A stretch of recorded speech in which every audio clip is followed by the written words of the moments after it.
Good morning, guys. Welcome back to the channel. Coming to you live from a brisk 28-degree fall morning here in Michigan. I thought I'd introduce to you guys on one of my last drives of the season, my 1968 Firebird. So without further ado, let's go ahead, open up the garage, and pull her out. So, car's out, covers off, we'll do a quick little walkthrough. So, like I mentioned, this is my 1968 Pontiac Firebird. I picked her up about a year and a half ago from a guy. He was in his 50s. He actually purchased it when he was in his 20s. So he kept it around for a long time, took really good care of it, did some modifications to it, which we'll go through in a little bit of detail. But this car currently under the hood has a 455 from what I believe is a 74 Pontiac Trans Am. And for the newer guys who aren't familiar with cubic inches and are familiar with the metric system, that's about 7.5 liters V8, so plenty of low-end torque, but being from the 70s, probably not too much power running through it. We do have a Turbo 400 3-speed automatic tied to it, and this car actually, based on the VIN, was originally a red straight 6 Sprint trim level, but the engine and transmission swap were done at a later date, like I mentioned, by that second owner. So whoever did a paint job really did a decent job. We have this nice gray, and then this hood stripe. We have a this is a fiberglass hood, not the original one, obviously the cowl hood. Really love the look, especially from the driver's seat. You get to see the nice air cleaner right underneath there, and that stripe continues along the roof down the back of the car where it kind of does this split, which I really love. But overall, love the proportions. Long hood, short deck, really cool car. Now I am running American Racing Torque Thrust M wheels on it. The previous owner was the one that installed them, and I do like the more modern look that these tires offer. Like the setup, it's more of like a low profile setup. I know you see some of the classic Pontiacs, they have like the period correct wheels and tires that have the raised lettering, which is cool, don't get me wrong, but I do like this setup. And these guys are also slightly off size, so, or I guess I don't know the correct term for that, maybe off center a little bit. But what that means is that I'm running a wider tire in the rear and a skinnier tire up front. So in the rear we are running two 45 R17s, and in the front 225 widths. So a lot of fun, and we still have the drum brakes here on the rear, but if we go ahead up to the front, we do have a disc brake conversion out front. So we'll go ahead, go under the hood, and show you guys some more details. In case any of you guys were wondering how to open the hood on a classic Pontiac Firebird like this one, there is a latch right in there. All you have to do is pull, and then you can release the hood, open it up.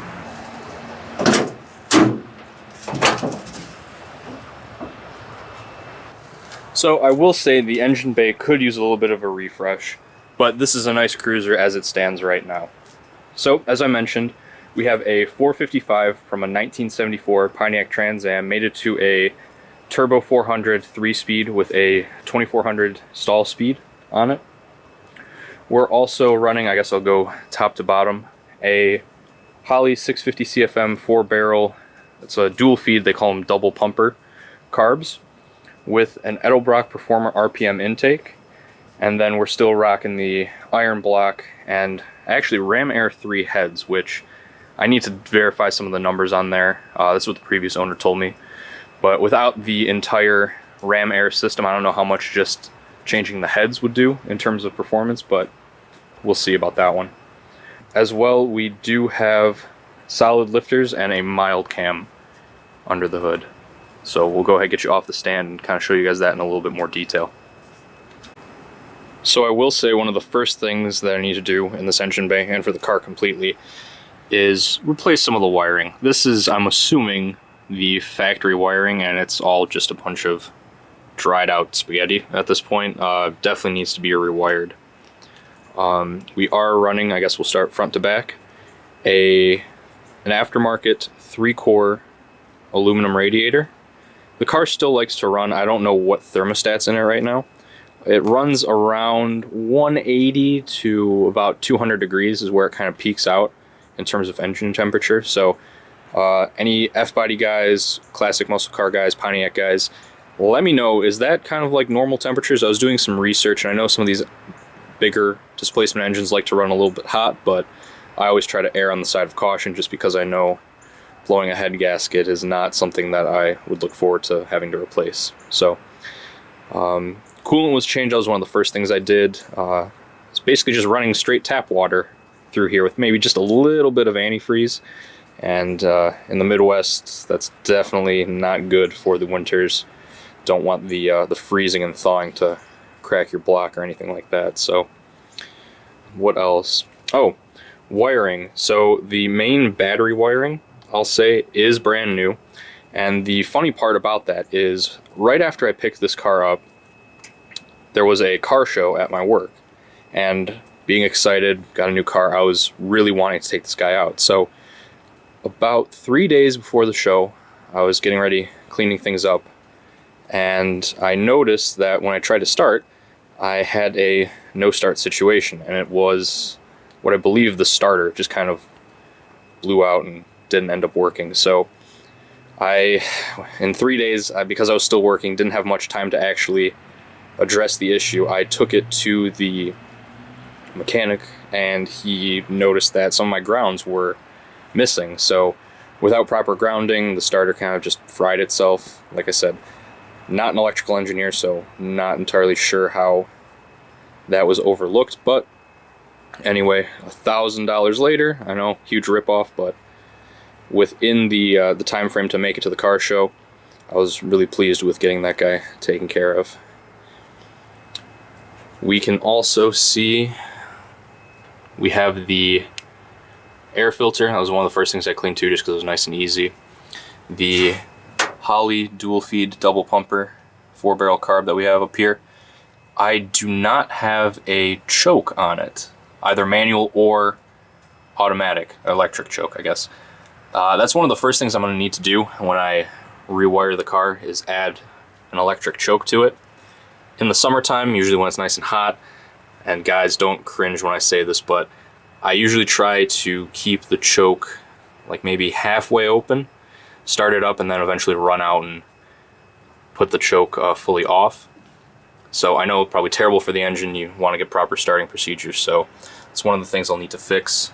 You can see the Edelbrock Performer RPM intake right underneath there. The supposedly Ram Air 3 heads, but that'll be to be determined. One of the things I also want to address is I'm not a huge fan of that blue fuel line on there. I would like to reroute that. We still have a mechanical fuel pump down on the rear underside of the engine over there, so maybe there might be a better way to route that fuel line. I don't know. Just to me, near the water pump and hot engine, not a huge fan of, but we'll see about that. Same thing with some of these coolant hoses. Try to get those rerouted and away from the hot cylinder heads.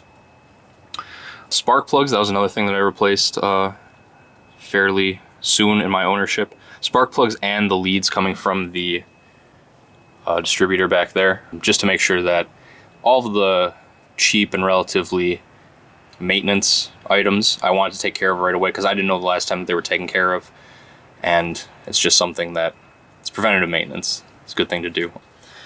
Oil also changed pretty early on. Don't know the state of it. It was pretty clean. It wasn't too bad, but like I said, you never know. Even if you're just checking the dipstick, it's always good just to change it. Oil's cheap, so might as well get some fresh stuff in there. Trans fluid, also, that's the dipstick back there. That I changed. There was actually leaking trans fluid, still kind of leaking trans fluid, but the pan, they used a gasket maker and like a cork gasket. So who knows how long ago that was, because I know nowadays they're running rubber gaskets mostly, not the old school cork. So there were a couple leaks in the trans pan, so I just went ahead, dropped that, scraped the old gasket off and cleaned it up, put a new gasket on, resealed the pan with a nice new rubber gasket, so everything looks good there. There is a very minor leak in the rear output seal of the transmission, so that's something that I'm going to need to have taken apart and get a new seal in there, but that's another project for another day. And that's the fun thing about this, is that it is a project car, so even though it runs and drives, there's always going to be something that you can do to fix it up, and never fix everything. It's an old rule that I learned. If you fix everything on an old car, something's bound to break, so always try to leave at least one thing broken. That way you're covering yourself there. So if you guys notice, this is a factory heat car, believe it or not, so no AC, but just in case during the summertime I want to run the heater, or on a day like today where I can see my breath, that's good that it actually works and stuff like that. So yeah, that's pretty much it over here. Like I said, wiring is going to be the next thing that I need to do.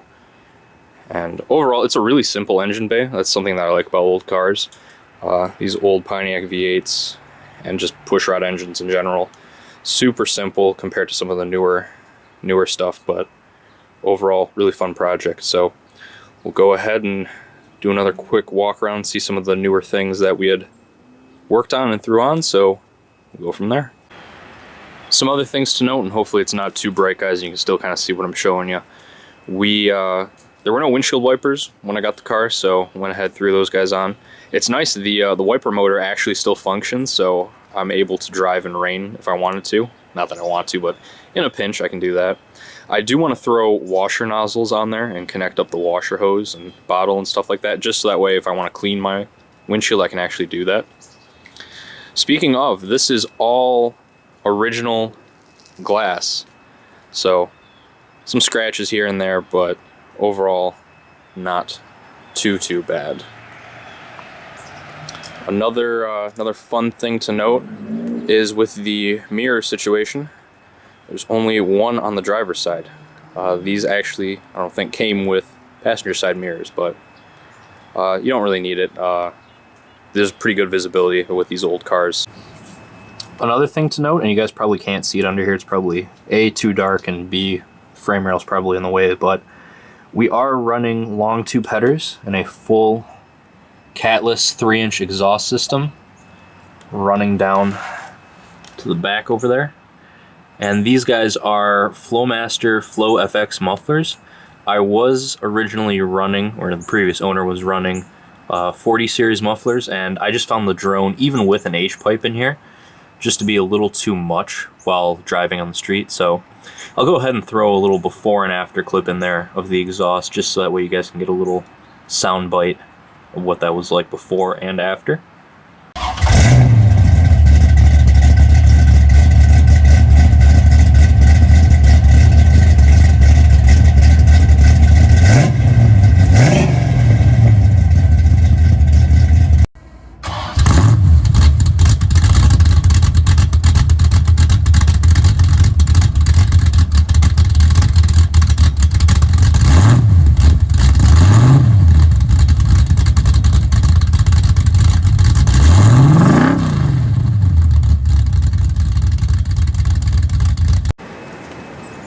And out back we are running a GM 10-bolt rear end with 370 gearing and a Posi unit.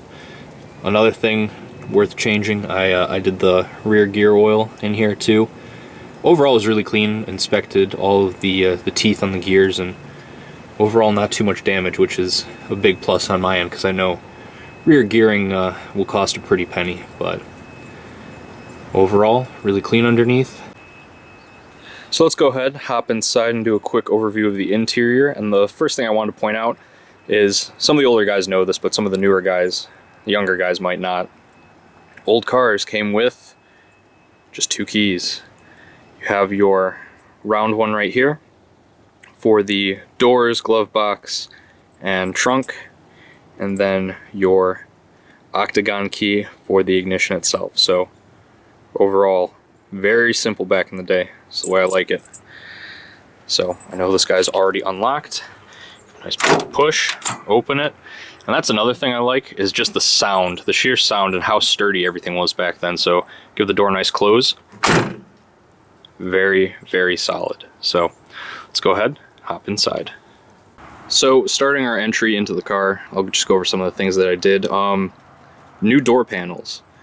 These guys were pretty scuffed up and roached when I got them. The carpeting was hanging on just by a thread, and it was all just not the nicest to look at. Even after a nice cleaning, I felt like, yeah, I need to replace these door panels. So went ahead and did that. I kept the original window crank, door, armrest, and then I transferred over the chrome trim pieces, but with a toothbrush and a little bit of elbow grease, everything polished up really nice. So go ahead, take a look on the inside. Another thing, while they need cleaning, I threw in some Firebird floor mats. The carpeting overall was really clean with this car, so I think they did the interior at some point, but still a while ago, because our seats have some tears in them, some minor wearing, but again, that's a nice, easy, and fun winter project. So seat frames are in really good shape. Just need to add some new foam to it, give these guys a little bit of life, and then recover them with some new vinyl. Seat belts, these guys were added by me after the fact. Not that these are really going to do anything, because this is a car that is from '68. It's only a lap belt, and I'm pretty sure this thing is not very good in a crash, but it's just something just to kind of complete the look and complete the interior. We have the Body by Fisher door sill plates. So for you guys that don't know, these old cars are body on frame. So similar to pickup trucks of today, they're not unibody. They actually have a frame, and then the body bolts onto that. Fisher was a coach builder back in the day, and GM's kind of, I wouldn't say design house, but Fisher did a lot of the body manufacturing, and they met up with GM at the plants to actually install them. So just a cool little tidbit. I know most of the cars back then that were GM's were done at the Fisher body shop, but overall, cool little detail. Got our instrument cluster, dash, I'll go into that in a little bit more detail. Visors, not bad. Dome light. Headliner, overall is in good shape except for that one little tear. Ugh, so annoying, but I'll go ahead and get that guy patched up at some point. Hopefully you're not going to do an entire headliner, just get that guy cleaned up just so you can't tell. We got the rear seats. The rear seats are actually really nice. There's a little bit of stitching coming out there on the top, but overall they cleaned up really well. A lot of scrubbing, but the end result you can't argue with. Another cool thing I like about this car is that both of those windows roll down and you get a nice pillarless glass opening, something that I wish more modern cars did. It really gives it a nice open feel and really cool look overall. So in the driver's seat itself, we have this is an aftermarket Grant steering wheel, and I re-added the horn cap right there. It was included when I bought the car, but it wasn't mounted, and overall it didn't look too good, but we got that fixed. Taking a look at some of the gauges, you have your speedometer on the left, 66,518 miles. Don't know how accurate that is. The body's in really good shape, so it might be original miles, but might have been rolled at some point just to get those guys adjusted, but overall, not too concerned with mileage at this point. On the right hand side, a lot of glare, but you have your fuel gauge level. And a little fun fact about some of these old Pontiacs is that originally the tachometer was mounted there on the hood. So you'd be looking out and you could see how fast your engine was turning, which I think is a pretty cool design feature. But overall, on your left, you have your headlight switch, and your bright or high beam indicator is actually down there. It's actually a foot switch that you activate. So a lot of old cars, pretty much all of them I think, had these foot switches, so a little interesting detail compared to cars of nowadays. Another cool thing is in today's cars you normally see speakers down here in the footwell, or maybe at least on the door panels. These guys are actually vents, so you just pull on this lever and then it opens up the flap over there and lets some cold air come through while you're driving, which I think is pretty nice. The 67, so like I said, this is a 68. The 67s came with a smoker's window, so you could pop that, vent it, and get a little bit of airflow going. But in 68 and 69, the last 2 years of the first gen Firebirds, they didn't include that, so I think that's a nice little touch to have for the driver. Underneath, this is your washer hose, or not washer hose, but your windshield wiper knob. Climate vents, like I said, this is a factory heat car, not so much AC. Vent control right there for the climate vent itself. And then head unit, or not head unit, but climate control unit right there. And the head unit, or the radio, should be down there. That's one of the things that I'm going to need to do. Like I said, when I rewire the car, put a radio back in. The speaker itself is actually, one of them, is underneath here in the vent. Or not the vent, but the dashboard. So the speaker's actually still there. It just needs to be wired up. Whether it works or not, that's to be tested at a later point in time. And here's that cool view that I was mentioning with the cowl hood. You can kind of see that air cleaner as you're driving along. It's a really cool view. Some other items down here. We have our cigarette lighter. This guy was missing, so I just added it after the fact. And then your ignition switch right there.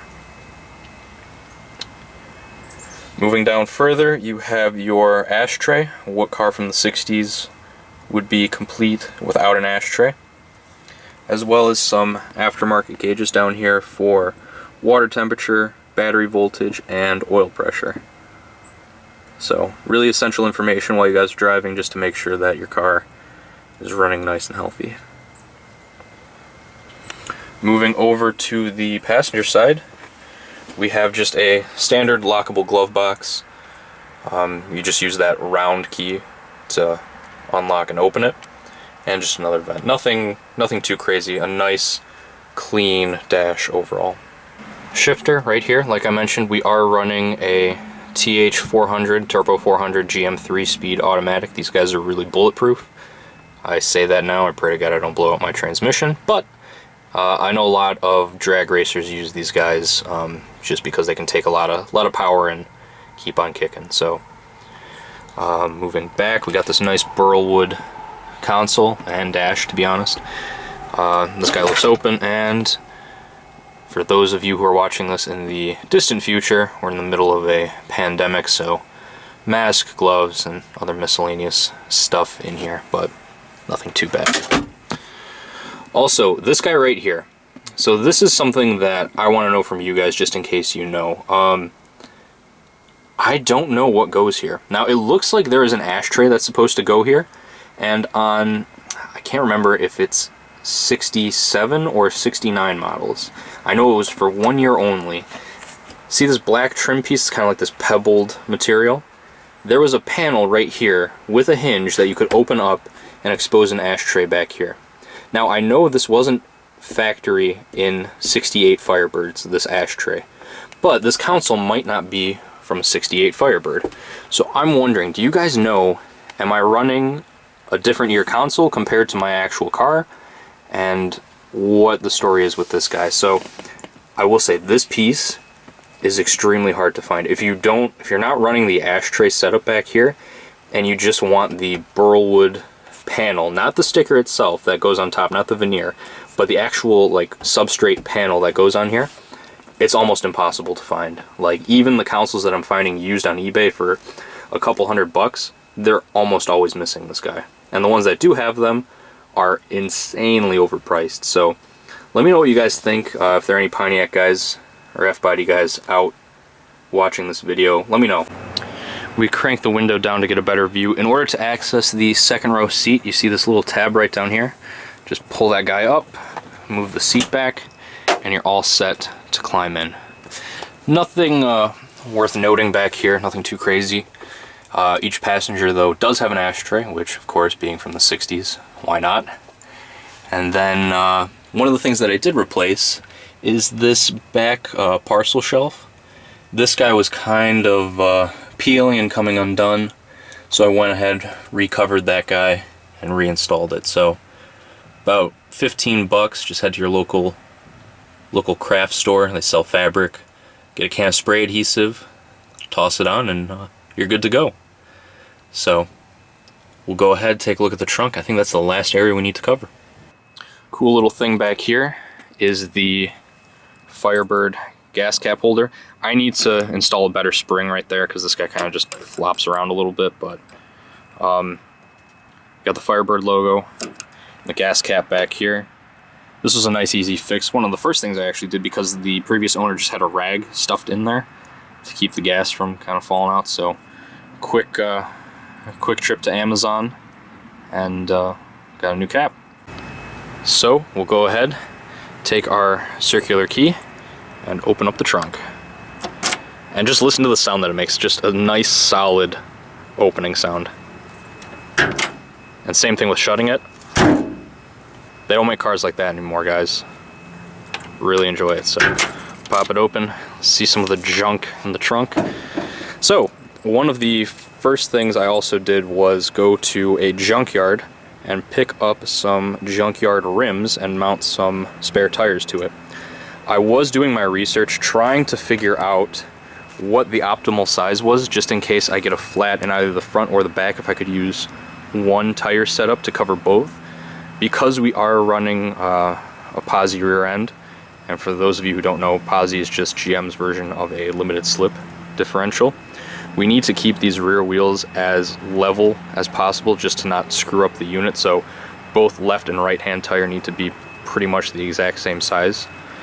So what I ended up doing, going to the junkyard, picking up 2 not roached out wheels and throwing some new tires on there.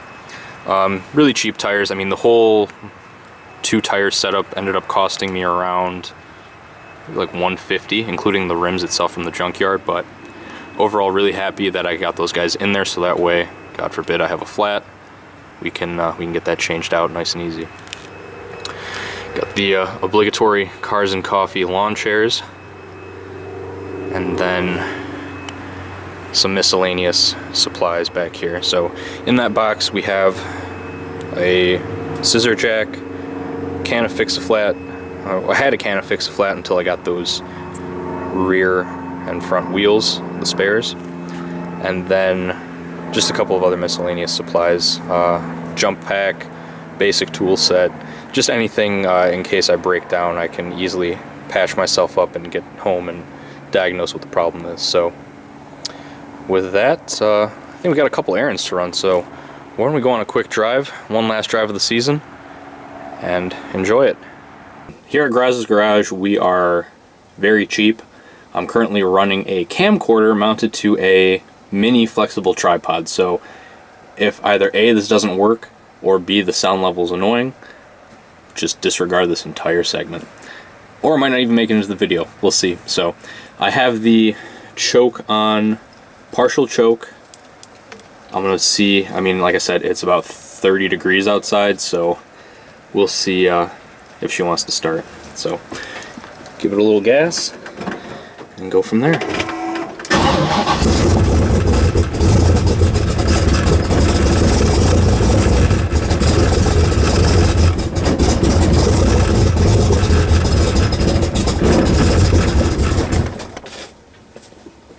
Yep, she is not happy. So we've adjusted the choke to full open. This camera's going to shake terribly, so we might not get the drive video that we want. So let's go ahead and try again.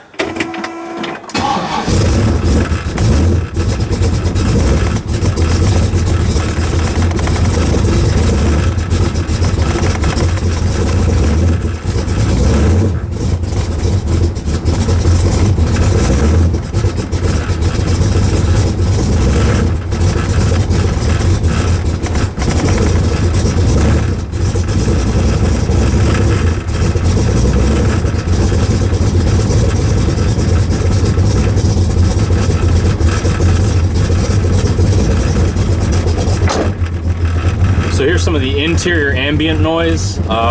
This camera system probably not gonna work, but we'll give it a try anyways.